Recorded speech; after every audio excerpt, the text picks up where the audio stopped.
Flowdreaming. Suffocating? Maybe feeling that way a little bit, but afraid to let your wild woman out? Well, here's why. And we're going to let her out today and maybe even invite her to dance, or him, or them. Everybody's included in the wild dance. So we've been taught that if we play it safe, we'll be okay. We'll have money, have a partner, life won't hurt us. And yet so many of us have ended up taking that message to an extreme in ourselves and in our lives. It's understandable because we were told that was the safe way to go about things. Yet then we end up in lives and careers that are nothing like what we wanted them to be. We have become what other people told us to become, and we lost sight somewhere of who we actually are.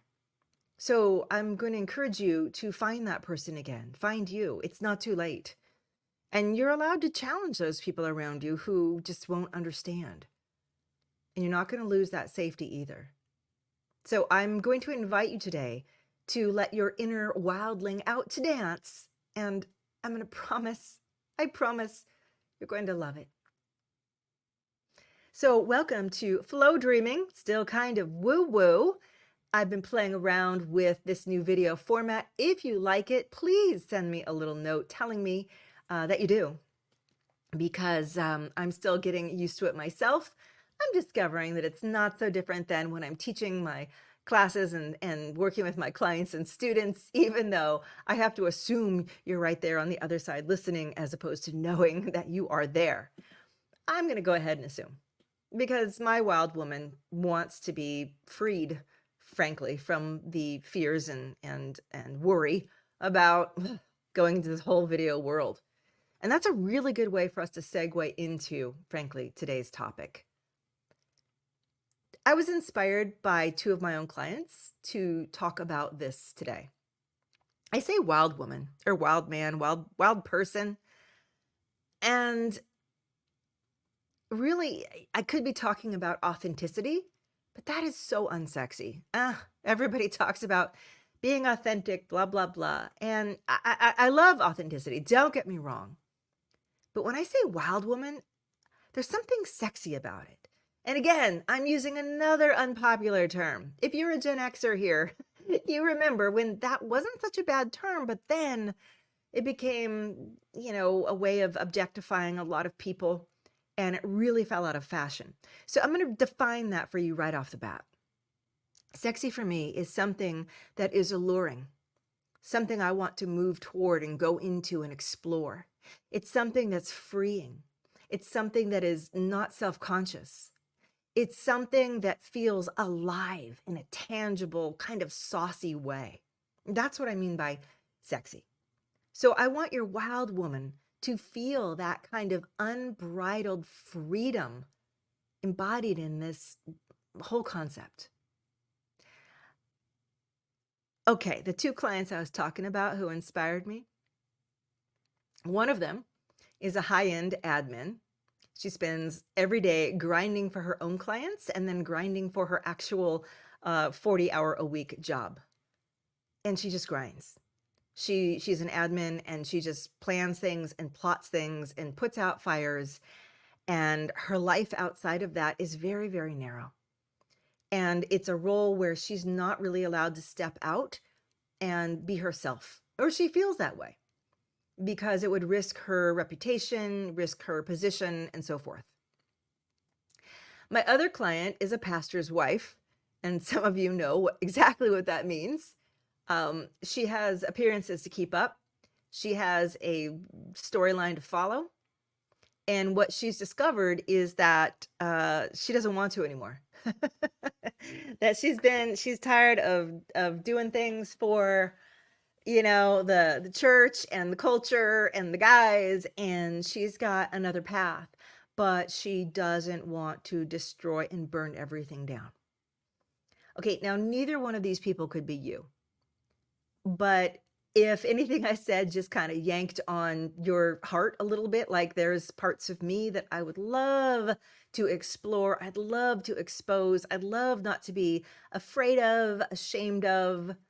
I know it sounds a bit like shadow work as well, but it's not. It's about freedom work. Freedom work. I just coined that, I think, freedom work. What happens when we get into this kind of inner jail inside of ourselves about who we're supposed to be and how we're supposed to be living is that we end up in lives that are very circumscribed. It's like being in a little box. It's like a self-imposed jail. And the funniest thing is the jailer is usually not anything outside of ourselves. It's ourself. Because we were taught, and we took it to heart, that if we did certain right things, we would get payoff. And especially if you come from an unstable background, you know, a home with, without, a strong family upbringing, a home with abuse, a lot of instability, some mental illness, some addiction thrown in, the whole everything. You are really going to hear that you need to be safe and that there are certain things you have to do to be safe. And if you do things that are at all unsafe, you're going to end up just like that. So the words that come from our upbringing can be one way or another. It can be everything was so chaotic, I am not going to be that. I will be this. And boom, you just put yourself in a nice box that you kind of make a deal with the universe. If I do this, I'll get that. And then you've been waiting for the payout and you've gotten payout. That's kind of the thing. Hold on. The other side of this is that you came from a family that said, don't act like that. Don't be that. If you do, it's going to look bad. You're not going to survive. You can't go into art. Don't be a writer, for goodness sakes. Ugh, you've got to marry somebody stable. You've got to go into a stable, get your CS programming degree, for goodness sakes. And you heard that message, which was very much straight down the line. Do these things and you will master the material side of life and you will be fine. Both of these scenarios can fail us. Okay. And maybe you are kind of resonating with one or the other, or maybe you just found yourself trapping your own inner wildling on your own because of something else that came up inside of you, a hurt, a betrayal, being shut out. Okay, caveat. You guys know I'm not a therapist, but I've been practicing this emotional energetic work for 20 years now and teaching it. Practicing it for 25 years, teaching it for 20 years. So a lot of the observations I'm giving you are based on both practical, common sense understandings, as well as having peered into thousands of people's minds, flows, and hearts, and going into that flow space, as I call it, and really reading them, and all of them, reading the cloud of who they are. So this is where this is coming to you from. And I just want you to note that as we go forward, because I'm going to give you some ideas today for letting out your inner wildling. And I want you to have some trust around it, that you're not going to burn down the farm if you do. So to go back to my clients, in both of their cases, a lot of what's happening is they have internalized all of this yammer that told them, be this and you'll get that. And they did that, and they're doing that. And they're discovering that life is tasting very stale. It's tasting brittle. That there is a part of them that is harder and harder to keep caged. And the harder it is, the more you press against something, the more it wants to reveal itself. Now, this could be a way of thinking. This could be a spiritual belief or practice that you've become drawn to. This could be your own gender or, sexuality. It could be anything. Many of us have at least a little something that we don't want to expose or let the world see because it will be bad. It'll be bad. What I mean by it'll be bad is we feel that it's potentially dangerous. If I get a taste of the wild, Oh my God, it's the slippery slope. This is your mind on, or your brain on drugs. Remember that? We think it'll suck us in, so we don't give it an inch. There's a lot of other reasons, though, why we don't embrace our wildling. That's just the first one. So another thing I love to do, like, oh, one of my deepest passions, is to examine the patterns and blocks and fallacies in our thinking, our limiting beliefs. I call them our ceilings. So as I outline this for you today, I'm going to expose a couple of these limiting beliefs, a couple of these fallacies, these untruths, and I'm going to share with you not only why we have them, but how they're working for us, like why we've kept them, because no sane person would keep something that's not working. So if we've been keeping this inner wildling down, there's been a reason for it. Again, inner wildling. This is not the person who's going to run through the village and burn down every house. The inner wildling is somebody who is able to go out and show themselves to the world and say, these are my friends, and this is my work, and this is what I trust in, and this is who I love. Seems easy, but just check in right now in your own life. Do you feel authentically involved in everything you're doing? Do you feel an embrace of everything that you're encountering? Your work, your family, your friendships, your partner? Do you feel an embrace of it? Do you feel like I'm free in this? They see me and I'm free in it. That's what we're going for. So people can't embrace you in return unless you're actually showing them a true thing. If you show them a thing that's not so true, then they will embrace that because they love you and they care about you. If you show them a thing that is more true, chances are they will still embrace you and love you if they're the right people to love you and embrace you. So the one thing we do want to burn down are all those paper dolls, the ones that say one thing, but really it's based on trickery. I know I went there. Oh, this is getting to be a heavy episode, but I want you to think about if you're relying on trickery of yourself or others. Again, there's no judgment here. I've done this. Everybody's done this. But we only engage in that when we are afraid that what we actually show will be shunned. As an aside, this is not even in my notes, but it just popped up. I dragged my husband to a Vikings cosplay event. I kid you not. A Vikings fair, basically, in my town not too long ago. And I said, oh, please dress up. He said, no, I'm not going to. I don't even want to go. I said, you're going to love it if you go. Well, we went and we saw log throwing. We saw the women competing to carry the heaviest giant boulders. We drank mead. And we met a bunch of people who do something called LARPing, which is live action role playing, fully decked out in the most awesome Viking costumes ever. I was even inspired, I admit. I bought a little ensemble myself. But the point of this is, think about what it is in you that wants to have that kind of freedom. And the fact that we walked around and everybody was loving it. I love your weirdness. We were practically screaming at each other. I love your weirdness. And you know, when you go to those places where you immediately are talking with people and making friends, like a lot of times, like a sport event, for example, everybody is kind of extra nice to each other because we all are thinking we are the weirdest people here. So I'm going to love you up. I just met you, but I am loving you up. This is what happens when you start to let yourself go into places and be ways that you previously said, no, no, no, no, no. So I know the Viking Fair is kind of an aside, but look, if I just wanted to look from the outside in and just observe and not become part of this joy and the cool, Celtic dancing and everything going on. Celtic, I know it's not Viking. Don't you have to tell me? I know, I'm very aware of that. My last name is McStravick. You got all the Scotland up in there, not the Viking, although I do have Viking ancestry, but nonetheless. If I was staying an outsider, I would not feel free. But my wildling self resonated with mostly the freedom that I was experiencing in this crowd. The freedom of being. You guys ever go to like, festivals in the desert and so on? It's the freedom in the crowd. Burning Man, freedom in the crowd. There's a feeling.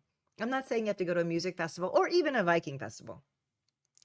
Maybe your freedom is, I am going to quit this job and this career. Well, that's a big freedom. You're stepping out in a big way then, but it could be a smaller way. Maybe I am going to let myself finally take up kickboxing and see what happens. I might suck at it, but I'm going to do it because it feels like I could be freeing a certain something in me. So I want you to be thinking right now, what is your freedom? What is your wildling? And what's been holding it back all of this time, all of these years? So again, I mentioned one. Sometimes we're afraid if we let it out a little, it's going to burn down the town. No way. Can't, not slippery slope. Nope, nope. And I know I'm making kind of fun of that, but it's a real honest concern. If I get a taste of this, I'll never be able to go back and hold myself in as tightly again. And then what will happen? Well, in flow dreaming, we're always thinking about what we call emotional endpoints, right? So the emotional endpoint is if I let myself out a little and then I can't ever go back to that same amount of repression that was keeping me safe, then I'm going to become a lot less safe over time. A lot less safe. In fact, I might not be able to pay my bills anymore. I might lose my job. My partner might leave me. My family might not understand me, and I might become even more of an outsider to them. Like this whole domino cascade of stuff goes on in our heads. But in each case, I want you to think about what's really happening. You're actually prioritizing the way you want or think other people see you and their comfort in the way they see you. You're prioritizing that over your own self. So for instance, if you're afraid of disappointing them and you are keeping up this look, keeping up this way of living or this guise, what you're really saying is, I care about the people around me to the point where I am willing to show up for them the way I think I should be or that they expect me to be so that I don't upset them, so that I don't ask them to change or grow. Fundamentally, it's an unkind thing to do. I'll say it again. Fundamentally, it's an unkind thing to do. Because what you're really saying to the people that you value the most, that you love the most, is, I'm not going to let you grow. I'm afraid you won't. I think so little of you that I know you won't grow to meet me where I'm going. So I'm just going to keep putting up this facade for you. It's disingenuous. When that really sinks in, you start to see that if I want to carry these relationships with me through the end of my days, I want them to see me. I want to challenge them to grow with me. I don't want to have it be my responsibility to keep us all capped in place. And the funny thing is, they might be doing the exact same thing with you, thinking you're not going to follow them. You're not going to be the one who can keep up. So when we break through on this level, we realize that, yeah, when I go to my dinner parties with friends, I'm the first one dropping all the F-bombs at the table. I don't do it here because, this is public. My friends know this about me, and I always tell them that intelligent people use more foul language. And then we argue about that for a while and how it's not, good and polite manners and all that. And I say, yes, but I know when to and when not to. But I want to use the magic of all language because it's been given to us to use. Every word, just like every emotion, has an intention and a purpose. So we get into fabulous discussions about who we should be, even with each other. And I want to really encourage you to do that. So that fear that other people will think you're bad or you're too far out or they'll just stop accepting you, got to let it go. It's done. And I think this is a realization that a lot of people as they age really get into. The wacky grandma red hat club? There used to be this club like of old women who wore red hats And God, I saw them as recently as about 3 or 4 years ago at a park. And their whole thing is to dress obnoxiously and to be obnoxious. I, I I mean, not mean obnoxious, but just like the IDGAF kind of obnoxious. And I love it. Because what they're saying is, I did everything the way they told me to do. I did all the things. And now my kids are grown. I'm retired. My husband's passed on. And now I'm just going to do whatever I feel like. And world, it's not up for me to please you anymore. You can please me. I love that philosophy. And I know there's periods in our lives where we feel like I can embrace it someday, but I can't embrace it now. I've got too many responsibilities. I've got too many bills to pay. I've got this, this whole career to keep building. I've got this thing to put on, this persona to put on. But really, do you want to wait until a certain point when you say, oh, I can be free now? We all hear stories about people who retire and then 3 weeks later, they're gone. And we feel sorry for them. Like, man, they waited their whole life for this and then they got 2 weeks of it. I don't want to be like that. I want to start integrating this now. I want to see this wild person, this wild me, this hungry me, this excited me, this me that feels like I want to embrace. I want to see her now as much as I possibly can. So, for a little historical context to this whole idea, I'm basically talking about rule followers versus rule breakers. And I don't mean this at all in a sense of people who are set on doing evil things. All right, just take this off the table. When you cause suffering, that's a completely different conversation. A rule follower and a rule breaker means somebody is making the rules and other people are following those rules, period. We, especially as women, or those who identify as women, we have taken it into us that we especially have to be careful about this. I know that's inflammatory. I'm going to say the heretical things now and then. But it goes back to what? Adam and Eve? Adam says, I'm following the rules. Eve says, I'm breaking them. Ooh. We have the pilgrims, doing all the good stuff. And the witches, doing all the bad stuff. We have cops. We have robbers.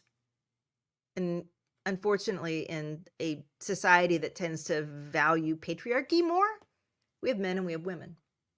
So you can be a rule follower. You can be a rule breaker. I would love to see everybody be a little bit of both. Because the rule breaker is really a person who's saying inside themselves, most of these rules that I've created are just rules that I've created. Not that society has created. The rules that society has created are generally for our benefit. Don't go through red lights. Don't harm other people. Don't steal things. Every rule in the good book, right? Don't do those things. But if you think about the wild person inside you, you don't actually want to do most of those things. Well, maybe you want to run a red light or something, but you shouldn't do that. But you don't really want to do those. You don't want to do bad things. You want to do things that are actually freeing, exciting, exploring. You want to live with a little more risk inside your soul. Funny thing is, a lot of the stuff that you think is risky, that's just you. It's not other people. We have this idea that whatever we think to be true, everybody else is also thinking exactly the same way. Okay, for instance, we all know that there are very famous artists, right? People who are making bonko money. Or, there are A-list celebrities. And you're like, yeah, they took a risk. My mom would never have said become an artist, become a celebrity, become a writer. You're not going to make money there. You're going to be starving all the time. It's a very old way of thinking. And we assume the people who actually succeed, there's something special. There was some divine intervention. There was some extraordinary good luck. They were born into the family. Well, actually, a lot of times they are born in the family. But we ascribe it to something else because we say that's not safe. That is in your mind. There are plenty of artists who came from nothing, plenty of actors who started with nothing. There are politicians right now in our political sphere who started with absolutely nothing. Regular people. So it really makes you think, why did I take that in? Why did I ingest that and make that gospel? Why did I make that my truth? Who am I trying not to harm? Who am I trying not to ruffle the feathers of? Who? And are those people so valuable to me that I'm willing to give up my life to keep playing that role? When you ask that, the answers usually are no, no. And if they are that valuable to me, then they really should know me a little better. And they should say, how come I haven't seen you grow in the last few years? How come I haven't seen you change your thinking or your thoughts or your spirituality or your direction or your career? What's going on? Wouldn't that be awesome if people we knew and loved were always saying that to us? Like, what's going on? You'd say, oh, I stopped because, it was unsafe or I'd upset you or etc. So let's get down to it. How are we going to do this? How are we going to do this? Well, a couple of ways. Firstly, of course, I'm going to encourage you to practice flow dreaming. And if you don't know what that is, it is a practice for manifestation. It is a practice for really kind of discovering who you are, healing, and moving up levels inside yourself. It helps you create new emotional states in yourself and play the long game of what I call manifesting. So if I were to flow dream, which is, again, like I said, you know what? If you guys are curious about it, go to my YouTube channel. Oh, wait, you're probably on my YouTube channel if you're watching this. If you're listening to the podcast, then go to my YouTube channel because I record both in video and in audio. But I have a playlist at flowdreaming.com. It's called the Goddess Power Playlist. It reawakens that sexy part of yourself, the part of you that feels authentic, the part of you that feels like I am allowed to be seen. It's safe to be seen. I am allowed to shift. There's another one that I encourage you to get. It's called Remove Limitations and Wake Up Your Imagination. And both of these will be linked so you can go straight to them. If you use that flow dream, which is kind of like a guided meditation, it's also going to free certain pieces of yourself. And, even if you just listen to it and let it work on you, think of it like slowly unwrapping the ribbons of a box. You will become unwrapped. You will become unbound. So doing your emotional energetic practice for me is my number one way for pretty much everything I'm telling you. I'm suggesting to you that yes, you can actually change your emotional self, you can change your mental self, and you can change your energetic self. Manifesting isn't just about creating stuff outside you for me, it's largely about creating inside things. So that's number one. Here's something that we can all do right now. We can ask ourselves, where am I holding back? And what am I holding back? Very simple question. Where am I holding back and what am I holding back? Journal on it. Think on it. If you're driving or whatever, just be thinking.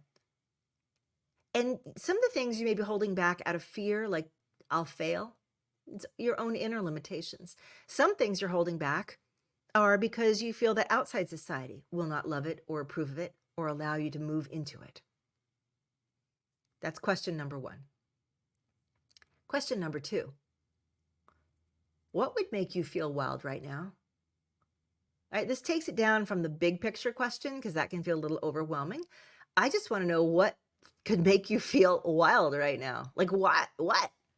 For example, I was cruising the internet a couple days ago and I saw this gal and she had the most gorgeous pink hair. And okay, in high school, I had hot pink hair. I had a lot of hair colors, but hot pink was definitely one of them. I think it was like 1987. Ooh, showing my age. Loved it. And a part of me has been thinking the last 4 or 5 years, I'd love to have pink hair again. That would make me feel so wild. Why am I not doing it? It's not because I don't think you would accept me or not accept me for it. It's that I'm afraid I might miss my natural hair and it'll take a long time to grow back. And I've already had that experience. Some of you know I went through stage 2 breast cancer and I went through a year of silky baldness, absolute no hair at all. So I know what it means to take 3 years to get that back. But nonetheless, I'm still teeter-tottering on it. I think it'd be so fun and cool. Maybe there's something else that would make you feel wild. Maybe taking a solo vacation. That's daring. Maybe it's with a group of like a women's retreat. Maybe it is driving too fast somewhere. Maybe not the freeway, but hopefully like maybe go to one of those auto parks. They actually let you rent sport cars and do this. Maybe being wild means buying something out of your means. And I'm not suggesting that either. But maybe there's a part of you that says, I never give to myself and I really want to reward myself. And I don't want to just splurge because I've held it back for so long and I end up buying something stupid. I actually want to buy it with intention. Maybe the wildness is about your body. And maybe it's feeling, again, a sexy in the classic term, happy with my body, wantable, seen by others.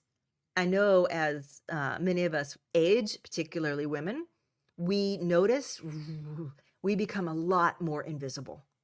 We are not perceived the same way. No one's given us a second glance. And we kind of fall into a different category after a while. And it's nothing we intend. And sometimes it's hard to accept yourself in that category. We feel a loss. It's not inevitable. You can feel however you want to feel. You can be as seen as you want to. Sometimes it's just because we're tired of showing up so hard and doing our hair every day and taking care of our skin and wearing the right clothes. And we're like, screw it. I don't want to do that anymore. Maybe you do, though. And so you want to recapture that aspect of your wildness. Same goes for you guys, too, by the way. Maybe your wildness, I'm just giving examples, right? Maybe your wildness is speaking your mind about something that you usually repress. An unpopular opinion in an unpopular place. Ooh. And why would you want to hold that back? I don't want to create drama. I don't want to create upset. I don't want people to think that I'm not like them. But again, what are we doing here? We're prioritizing other people's comfort over our own inner joy, our own inner being. And what it often says is we're not quite with the right people. Now remember, your inner wild doesn't have to be the same with everyone. My inner wild with my mom is different than my inner wild with my husband, which is different than my inner wild with one friend versus another friend versus a client. You're going to shift and change. You don't have to be the same being with everyone. But your goal is to be as authentic and clear and comfortable and sexy with yourself and your life in as many areas as you possibly can. So think about the balance of the wildling in you. And just think about it. How expressive are you allowing yourself to be? Is it time to shift careers? Big question. Is it time to shift directions? Is it time to shift friendships? And if you do, will you be ruined by it? I think that's one of the main questions everybody feels. That is the emotional endpoint that we are all avoiding at all costs. We think she'll ruin us. Remember the old parable of the wanton woman, the hussy, right? The ruiner of men, Eve herself. We don't trust her. But that also means we don't trust ourselves. So part of recapturing your wildling is growing and developing this deep inner trust where it's been broken, where it's been controlled. I don't trust you, so I'm going to control you and what you can do and what you can think and how you show up and the work that you do and the career that you picked and all of the above. Your self-trust is the next area for you to look deeply into. Do I trust this being in me? Do I trust their needs and their wants? And if I give in to them, do I trust that I will continue to be safe and potentially even happier? That is the million-dollar question. But just imagine for a second, what if this year you really developed and worked on yourself? What if that became the focus of your personal growth and the focus of your heart, the focus of your Flowdreaming practice that I encourage you to do, right? Which was, I am myself in all ways. And I let myself, and I I give myself permission and I trust myself. And if I do this, I will expand into something beautiful and greater. And if I lose people or if I challenge them to see me differently, that's a gift to them because I don't need to be coddling them and treating them like, infantilizing them, making them babies and saying, I don't trust, you're not going to get me, so I'm not going to even give it to you. If you're in my life, you're that valuable that you should see and accept me. That's my gift to you. It's the biggest gift I can actually give you. So, to wrap up, please, please, please let your inner wildling out. Let him out of the cage and choose some things where you've had pushback inside yourself around and see what happens if you give into them, if you give a little. And again, these are things that are healthy. These are things that are, not against the law, not criminal. I don't mean it like that. I mean these inner barricades, these inner boundaries that have been suffocating who you are. You start doing that, and the concept of inner healing and self-trust is going to take on an entirely new dimension for you. And you'll experience an entirely new feeling of, I'm okay, it's okay, we're okay. I can't tell you guys how many times I've come out from being with friends or even doing an interview or teaching, and I think to myself, oh my God, why did I say that? Oh, people are going to hate that. They're going to take that wrong. And I remind myself, it's done. It's out there. I said it. I did it. I thought it. Let's see where it lands. And 99 times out of 100, 99.9 times out of 100, no one blinks. And I realize it's because it's my own self-perception. I am the only one who noticed. I am the only one who pushed my boundaries. Nobody else noticed that I was pushing my own inner boundaries. They didn't sense that I was going to uncomfortable or possibly scary territory in myself. They just take me as who I am. And frankly, if they stick around, they're my people. They're the people I want to stick around. So there it is, your note of encouragement. And I'm really happy you joined me for another episode today of Flowdreaming, still kind of woo-woo. Hope to see you again. And of course, if you're interested in starting to work with this energy, I have custom-made materials for you. My playlists, I bring you into flow state. We go and we begin working energetically, their energy activations, to start to release this and change this. And it is just an unbelievable tool for anybody who is in a spiritual practice or wants to be in one. So please, again, go visit flowdreaming.com, pick up those playlists that I mentioned. One of them is the Goddess Power playlist, and the other one is Remove Limitations and Wake Up Your Imagination. All right, everybody, take care. Lots of love to you all. Let me know if you enjoyed this. I love your feedback, and I'll see you all next time.